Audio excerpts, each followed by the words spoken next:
A local food supplier is expanding their customer base. The owner of Let Us Be Local says a new service will allow not only restaurants and schools, but residents as well to pick up fresh produce. Our Chandler Walsh explains. Chandler? Olivia, Let Us Be Local started out small, but in just 6 years, they're working with more than 100 local farms and dozens of businesses throughout Worcester. Lynn Cheney unloads produce in downtown Worcester.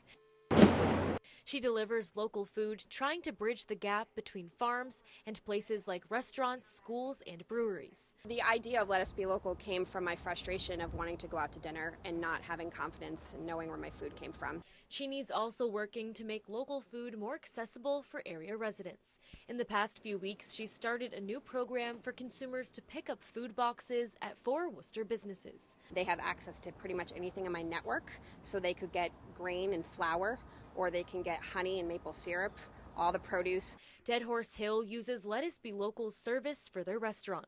The restaurant relies on locally sourced food, and chef owner Jared Foreman says Cheney's service is critical.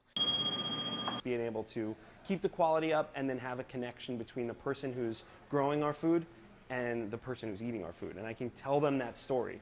The restaurant is also one of Let Us Be Local's consumer pickup locations.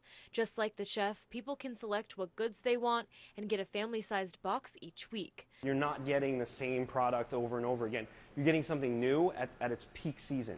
Cheney started her business with 10 farms and 1 restaurant and now delivers from 100 area farms to 45 businesses in Worcester County. The ultimate goal is to make local food more accessible and to help as many local farms as possible. And number one in my mind was to go direct to consumer at some point. Cheney says there's plenty of local food year-round. They're getting ready for blueberry and corn season, and she says she has other plans in the works to bring more service to consumers. Chandler Walsh, Worcester News Tonight.